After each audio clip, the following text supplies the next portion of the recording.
ব্রাজিলের ম্যাচে একই কাণ্ড ঘটে গেল। কি থেকে কি হয়ে গেল ম্যাচের মধ্যে। ব্রাজিলের গুরুত্বপূর্ণ প্লেয়ার ওয়েসলি ইনজুরি হয়ে কাঁদছেন মাঠের পাশে বসে। দর্শক, ব্রাজিলের এই ম্যাচে ঘটেছে এক দুঃখের কাহিনী। ব্রাজিলের গুরুত্বপূর্ণ প্লেয়ার ইনজুরি, এটা দেখার পর ব্রাজিলের ফ্যানদের হার্ট বিট যেন আরো বেশি বেড়ে গেল। ফ্রেন্ডলি ম্যাচে মাঠে নেমে এমন দুর্ঘটনার শিকার হবে সেটা ব্রাজিলও বুঝতে পারেনি। বাট ইনজুরিটা কতটুকু গুরুতর তা এখনো বোঝা যাচ্ছে না। বলছিলাম ব্রাজিলিয়ান রাইট ব্যাক ওয়েসলির কথা। মিশরের বিপক্ষে মাঠে নেমে মাত্র 15টা মিনিট খেলতে পেরেছেন ব্রাজিলিয়ান এই রাইট ব্যাক।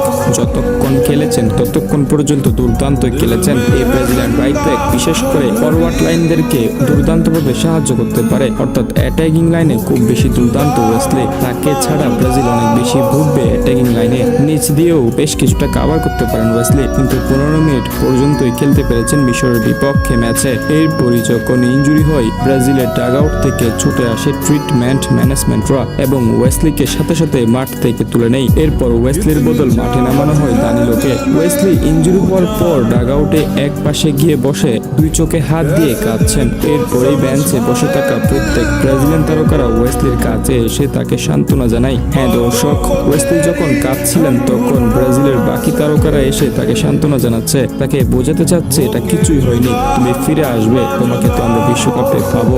এখনো যেহেতু আমরা ফাইনাল রিপোর্ট পাইনি, এখনো পর্যন্ত আমরা কিছুই বলতে পারছি না, তবে কিছু সময় পর আমরা আপনাদের আপডেটটা জানিয়ে দিব।